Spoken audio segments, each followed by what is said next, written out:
तो ये एक ऐसे बच्चे की कहानी है जो माशाल्लाह शादी वादी हुई है और शादी के तकरीबन 6 साल गुजरने के बाद औलाद पैदा हुई।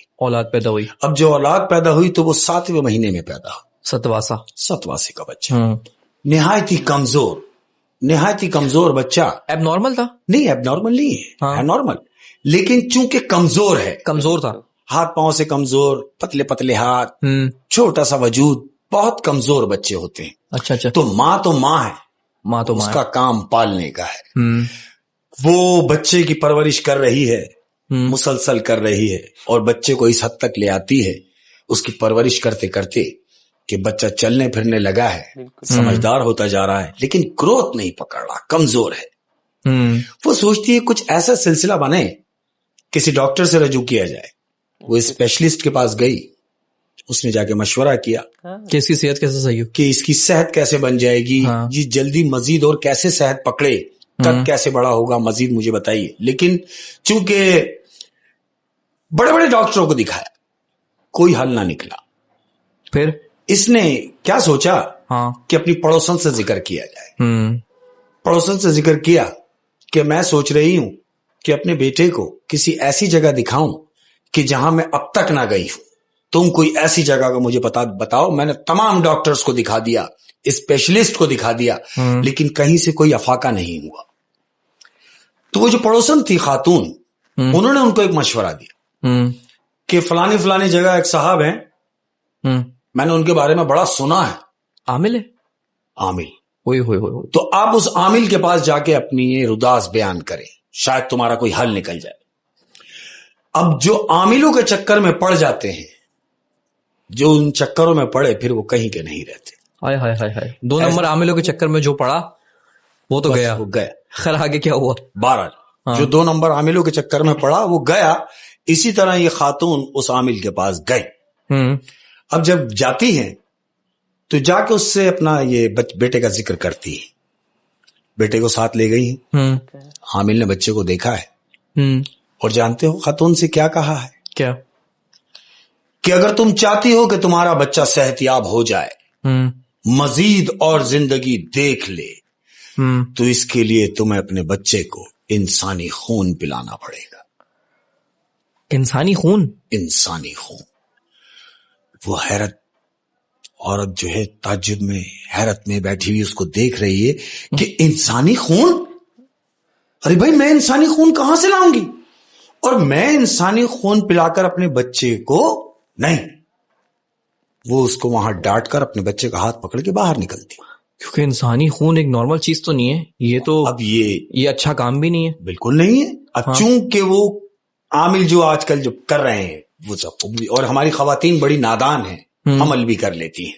तो अब चूंकि वो खातून समझदार थी, उन्होंने उनकी बात को जो है एक्सेप्ट नहीं किया, बेटे को लेके घर चली गई। अब जब घर गई हैं, रात हुई है, ये अपने बेड पे है और ये सोच रही है कि उस आमिल ने मुझे कौन सी तजवीज दी कि मैं अपने बेटे को इंसानी खून पिलाऊं? क्या ऐसा हो सकता है? अपने आप से बात कर रही। लेकिन इसने अपने आप को झंझोड़ा कि नहीं, ऐसा नहीं है। उसने ऐसा कुछ नहीं करना है कि जिससे मैं भी नाराज, मेरा अल्लाह भी नाराज। ऐसा नहीं है। सुबह हुई। अब ये सोच रही है क्यों ना मैं अपने बच्चे को शहर से दूर किसी ऐसी जगह ले जाऊं जहां ना शोर शराबा हो, आबो हवा तब्दील हो, ये सोचती है। हाँ, आबो हवा बड़ी इंपॉर्टेंट होती है, क्योंकि डॉक्टर के पास भी आप जाते हैं ना, वो सारी तदबीर जो है पेशेंट आजमा लेता है, फिर डॉक्टर उसको मशवरा देता है कि आप अपनी आबो हवा चेंज करें। अब ये आबो हवा तब्दील करने की सोचते हुए तो ये अपने बच्चे को लेकर एक दूर गांव में जाकर शिफ्ट होती है।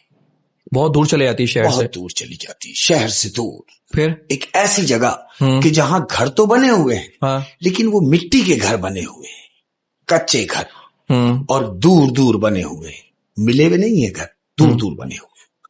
ये उस बस्ती में जाके, बीच में एक घर है, वो वहां जाके रहने लगी। जिस घर में ये रहने गई है, उस घर के बिल्कुल सामने घना जंगल है। इधर उधर कच्चे घर, और सामने घना जंगल, बिल्कुल बियावान। बियावान। रात का वक्त है, ये अपने बच्चे को सुनाने की कोशिश कर रही है। क्या सुनती है कि 3 बजे के पहर गली में घंटी बजने की आवाज आती है। उसी सन्नाटे में अब ये सोचती है कि 3 बजे रात को ये गली में कौन है जो कोई चीज बेचने आया है।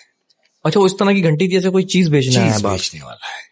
ये उठती है, खिड़की की तरफ जाती है और हल्की सी खिड़की खोलती है। तो क्या देखती है, एक कद्दावर शख्स सफेद कपड़ों में अलबूस सामने से ठेला चलाता हुआ आ रहा है। और जानते हो ठेला क्या है? क्या? वो ठेला गोलागंडा बेच रहा है। बर्फ में वो जो जूस, बर्फ में गोला लगा के, तीली लगा के, उस पे कलर डाल के, जो हम बच्चे शौक से खाते हैं, गोलागंडा कहा जाता है। वो रात के 3 बजे गली में गोलागंडा बेच रहा है। वो ये सोच रही है कि एक तो यहां आबादी है ना होने के बराबर, और अगर जो लोग हैं तो वो क्या 3 बजे गोलागंडा खाएंगे? और वो शख्स आ भी जंगल से रहा, वो आ भी जंगल की तरफ से रहा। ये खिड़की बंद करती है और अंदर आती है बेटे की तरफ। तो बेटा उससे पूछता है कि अम्मी ये किसकी आवाज है? उसने बोला कुछ नहीं बेटा, तुम सो जाओ। अब चूंकि बच्चा तो बच्चा ही है, वो फिर पूछता है अम्मी मुझे बताएं कि ये किस चीज की आवाज है? तो वो अपने बेटे से कहती है बेटा ये गली से गोलागंडे वाला गुजर रहा है। बच्चा जिद करता है कि मुझे गोलागंडा खाना है। हाँ, क्योंकि बच्चा तो जिद करेगा। वो कहती सो जाओ, मैं तुम्हें दिन में दिला दूंगी। तो कहता है नहीं, मुझे अभी गोलागंडा खाना है। तो जानते हो अहमद, वो औरत उठती है और हिम्मत करती है, दरवाजा खोलती है और गोलागंडा लेने के लिए जाती है। ये ठेले पर पहुंचती है और जब उस शख्स की तरफ देखती है तो उस शख्स का मुंह नीचे है। ये उसको देखने की कोशिश कर रही है, लेकिन वो शख्स इससे पहले कि ये उससे कुछ पूछती, वो गोलागंडा तैयार करके उसके हाथ में पकड़ा देता है। और ये गोलागंडा लेके अपने घर में चली जाती। ठीक है, घर में गोलागंडा लाई है, बेटे के हाथ में दिया है और बेटे ने मजे से वो खाया है, पूरा गोलागंडा खाया है। और इस तरीके से खाया है कि मैं आपको बयान नहीं कर सकता। उसको अच्छा लगा, खुश हो गया। बेटे ने जब गोलागंडा खा लिया, मां को ये इत्मीनान हो गया कि हाँ ये खत्म कर चुका है। उसको सुलाती है। अगले दिन हस्ब दस्तूर वही रात का टाइम, 3 बजे का टाइम, मां बेटे के पास बैठी है और गली से वही घंटी की आवाज, वही गोलागंडे वाला, वही दोबारा, वही बच्चे का जिद करना और मां का उठना और जाके गोलागंडा ला के अपने बेटे के हाथ में देना। दूसरा दिन भी ऐसे ही हुआ। अहमद, तीसरा दिन भी ऐसे ही हुआ। 1 हफ्ता हुआ गोलागंडा खाते खाते। 1 हफ्ते तक वो कंटिन्यू आता रहा गोलागंडे वाला, और 1 हफ्ता हुआ उनको वहां रहते हुए। इसी 1 हफ्ते के दौरान मां ने क्या नोट किया है कि उसके बच्चे की सेहतयाबी हो रही है, सेहत पकड़ रहा है बच्चा, सेहत पकड़ रहा है। उसके जहन में यह आ गया कि शायद मेरे बच्चे को यहाँ की आबो हवा रास आ गई। अब 1 हफ्ते के बाद जब इसने देखा कि इसका बच्चा माशाल्लाह हो गया है, तो ये सोच के कि चलो मैं वापस अपने पुराने घर चलती हूँ कि जो लोग मेरे बेटे की वजह से परेशान है, मैं उन्हें जाके दिखा सकूं कि देखो मेरा बच्चा माशाल्लाह सेहतयाब है, आबो हवा चेंज करने की वजह से। वो वापस अपने पुराने घर जाती है। पुराने घर जाती है, घर में गई।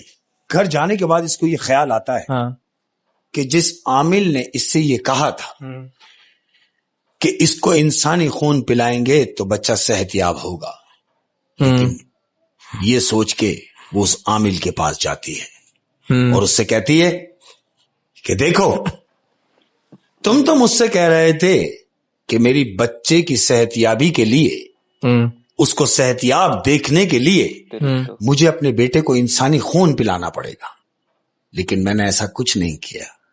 देखो मेरा बच्चा तुम्हारे सामने खड़ा है, और पहले से कई बेहतर है।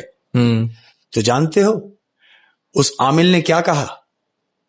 आमिल कहता है कि मैं मान नहीं सकता, मैं इस बात को मान ही नहीं सकता कि ये बगैर खून पिए सेहतियाब खड़ा है। अच्छा, वो आमिल कह रहा है कि मैं मान ही नहीं सकता कि ये बगैर इंसानी खून पिए सेहतियाब हो गया। सेहतियाब हो गया, लेकिन उसने तो इंसानी खून नहीं पिलाया। नहीं पिलाया। वो भी यही कहती है कि मैं कैसे मान लूं, क्योंकि मैं इसको घर का खाना खिलाती रही, मैंने इससे ऐसी कोई भी चीज खाने ही नहीं दी कहीं से भी कि जहां से मुझे ये डाउट हो जाए। ऐसा कुछ नहीं है।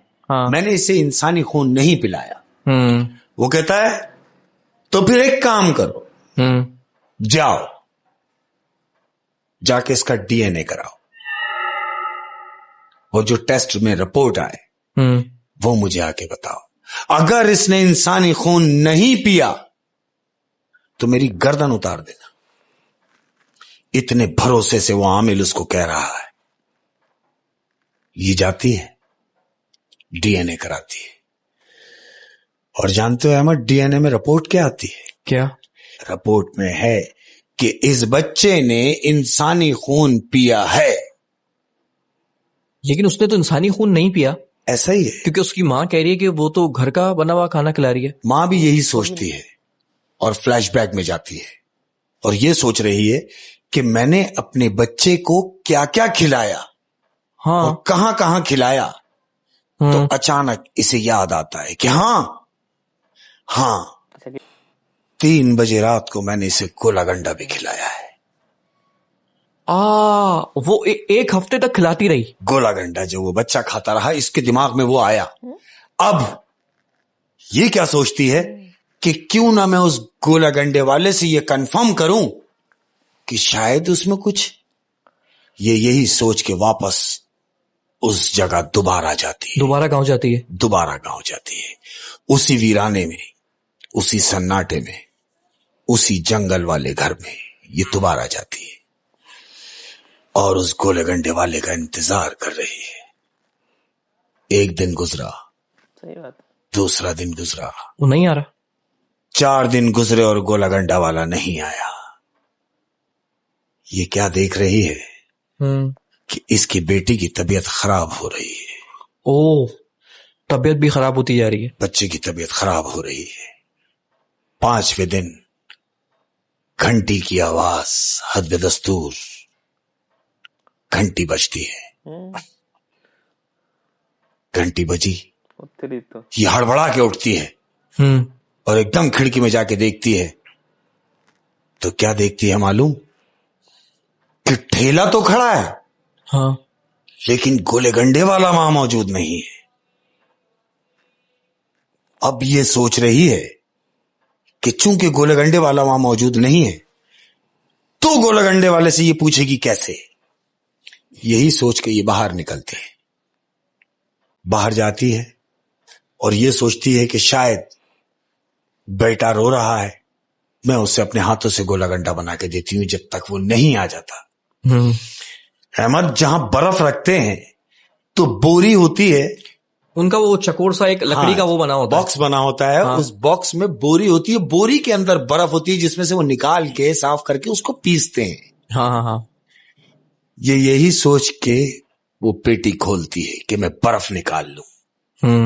ये पेटी खोलती है, बोरी हटाती है, तो जानते हो बोरी में क्या है?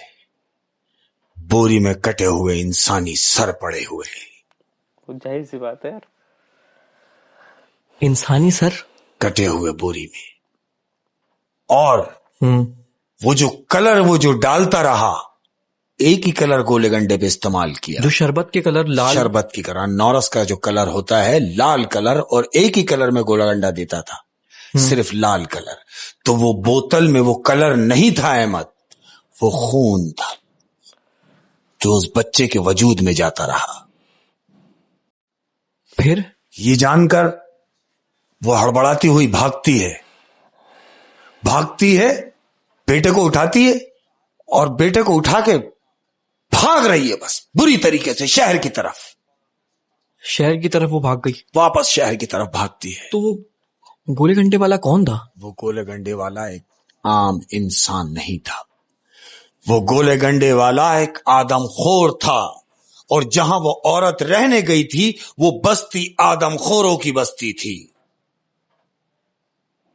आदमखोरों की बस्ती में चले गई, समझ रहे हैं? यानी वो आमिल भले ही 2 नंबर था, हाँ, लेकिन उसने बात 1 नंबर बोली थी, 1 नंबर बोली थी कि इसने इंसानी खून पिया है। और देखो कितना यानी कॉन्फिडेंस से उसने कहा हाँ। कि अगर ये गलत साबित करोगे तो मैं गर्दन कटवा लूंगा। वो सही था यार।